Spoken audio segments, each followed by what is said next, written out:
hapon po sa inyo lahat. Biyernes na naman, pwede na tayo umuwi.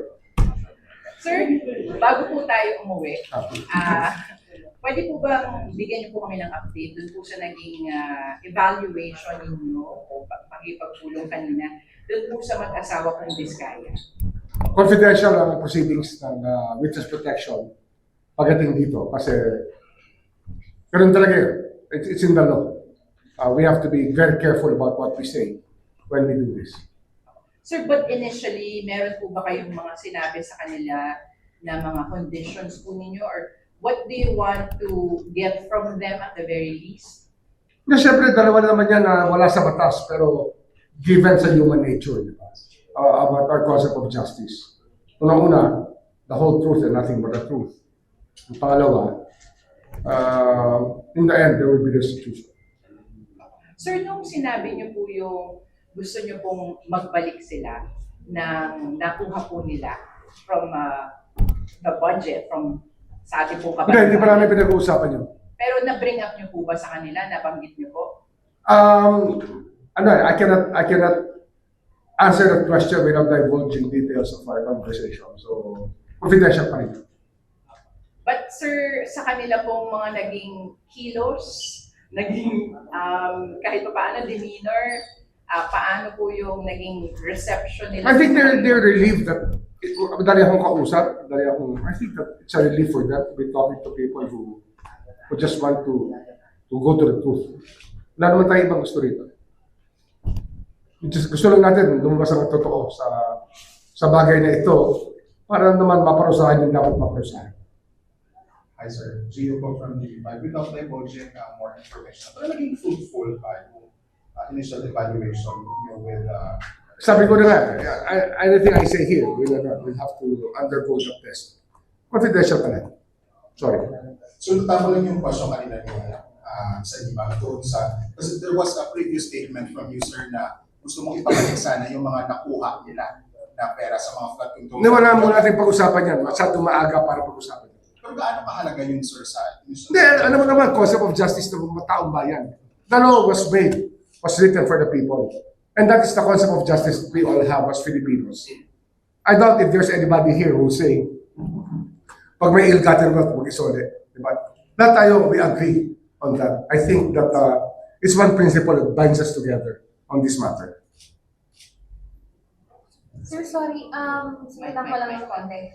Pero are you satisfied na po dun sa binigay nilang affidavit? Or meron pa rin? Hindi, wala pa kaming alam mo yan, under the law, we have to make an affidavit and we have to make agreements. Kaya nga, we're just following the law here.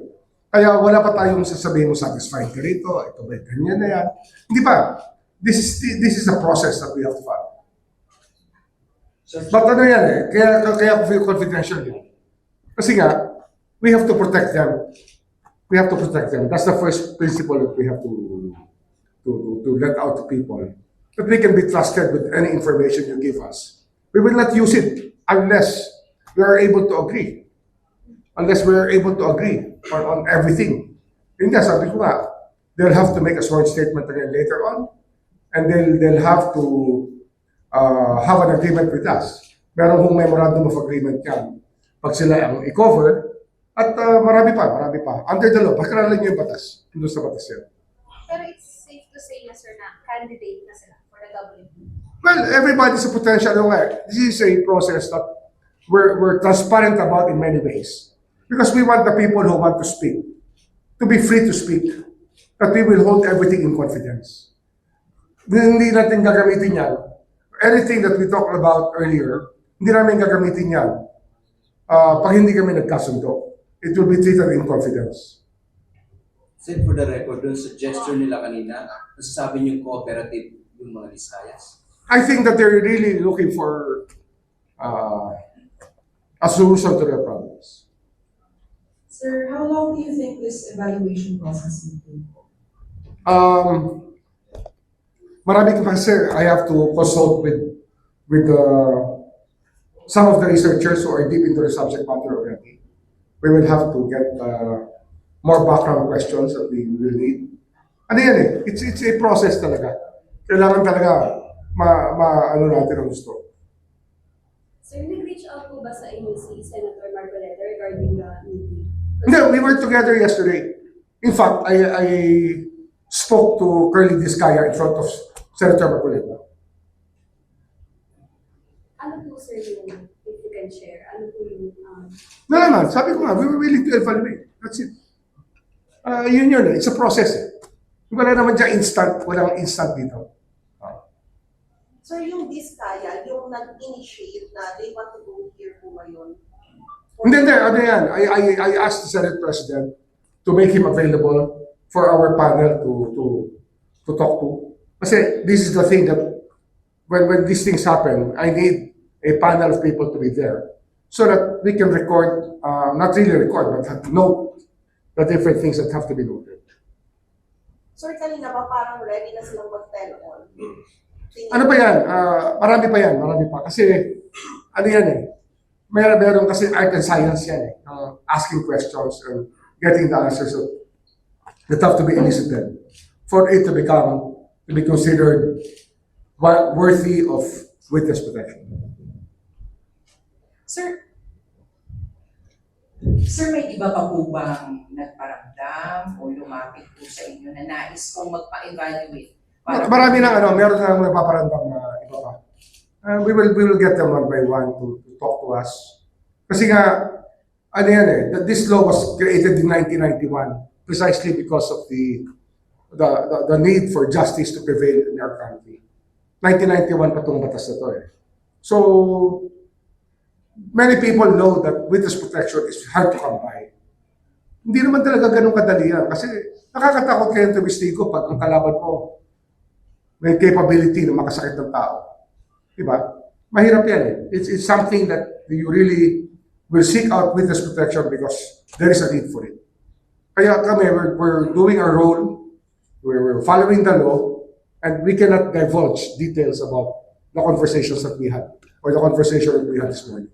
Sir, gaano karami na yung lumalapit po? Paparamdam? We have 2 or 3 more for next week, but a lot more in the coming days, I think. Ano yan? We have to really. It's a process that has to happen because we have to be able to validate and verify information. Sir, ito po ba ay mga pangalang lumalabas na, kasama na sa investigasyon? Thereabouts, what you know and what I know are not too far apart. Tapos, sir, while bukas po kayo na tumanggap, dito nga po mga gustong maging ma-evaluate for WPP, ano naman sir yung pwede nilang kaharapin kung kasinungalingan o hindi totoo? Wala sila.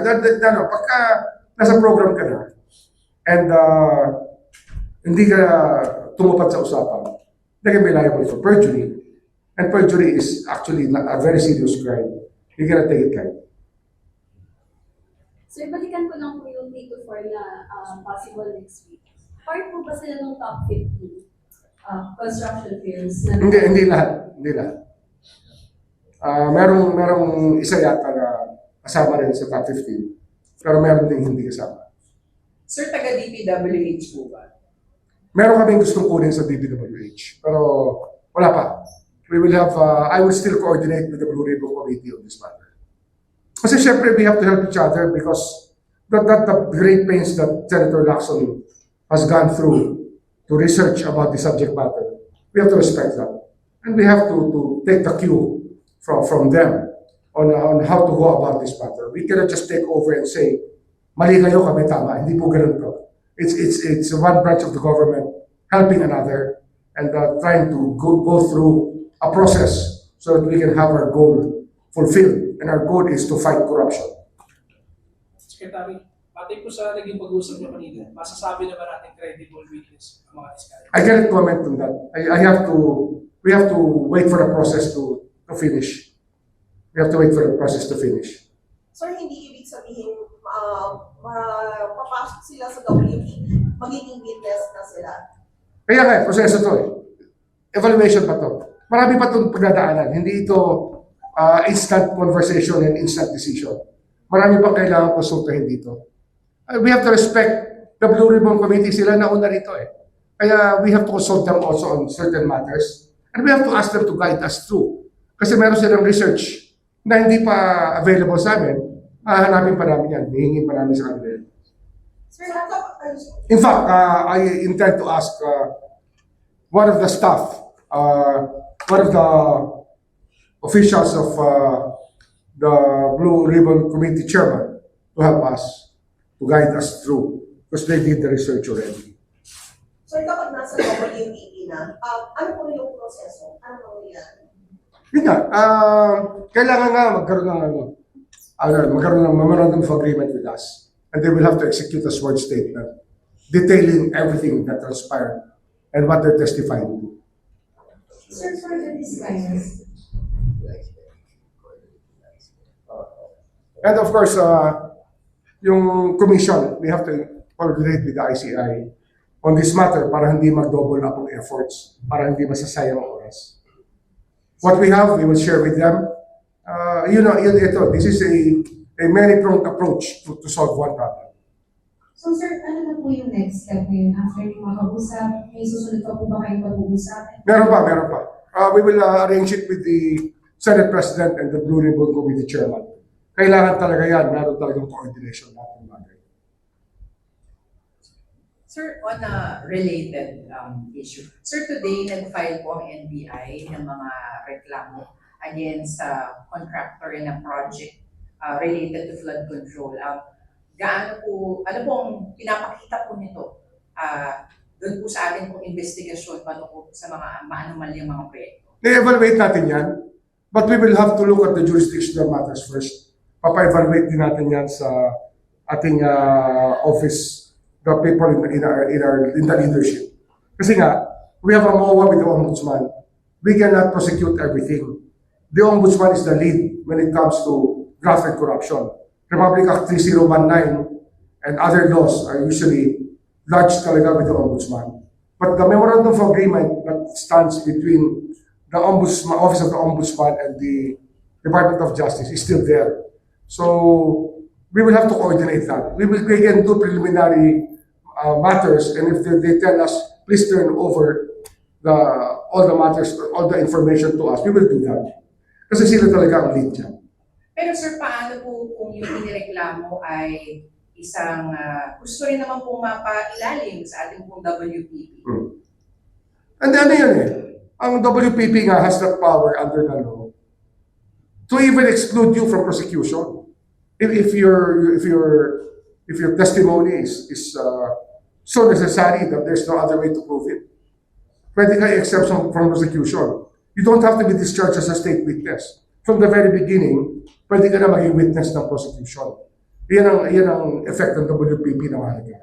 Pero depende pa rin po yun, sir, diba? Hindi po yun. Depende pa rin yan. Kasi nga, how important is the testimony and how accurate is it that we can clinch the case with that kind of testimony. And sir, yung pagiging guilty rin po, not the most guilty. Not the most guilty. I think the law is very clear on that. Sir, may gusto po ba kayong idagdag? Wala pa. A lot of things will happen pa in the next few weeks. I look forward to meeting the ICI so that we can start coordinating. And I think that I will have to visit the Senate more often in the House. At least, ano lang to ang inisip ko lang talaga. Kasi nga, we cannot just take over the case and tell everybody, step out of it, kami naman. Hindi po ito ganito It doesn't work that way. Ano to, everything is with all due respect to the other people who are working on the same, for the same goal. Ganun po ito. We have to cooperate with each other. So yung meeting with the ICI, sila po ang pupunta dito? No, kami na pupunta sa kanila. If they have an office already. If not, I can tell Babe Singson. I can tell Babe Singson and ask them for a common area to meet, a mutually agreed upon area. Anyway, kilala ko naman sila And I know Mayor Magalong. I know Babe Singson. I've met Justice Reyes a long time ago. I met him a long time ago. We were much younger then. But it's a small world. Actually, we will be very professional about what we do here. Okay? Thank you. Last na lang, sir. Yung sa DPWH na nabanggit mo kanina, anong gusto niyo gawin sa kanya? I-under lang siya ng WPP for protection o gusto niyo siyang maging witness? Meron kami gustong evaluate na witness from DPWH. Meron kami gustong evaluate na witness. Evaluate for witness protection. Pero ano to, basta we'll work on it. We're working on it. I have asked a few friends in the Senate to help us start the process also. Sir, bakit siya? Bakit parang, bakit niyo gusto makausap or maipasa? Alam mo, may mga vital link yan. Alam mo naman tayo. We have to create the links and connect the dots. And sometimes they are the most important pieces of the puzzle to connect the dots. Yan lang yan eh. Diba? You try to solve a puzzle. Okay, thank you. Suspended po ba siya? Sir, si Bryce pa. Suspended lang po kayo ng DPWH.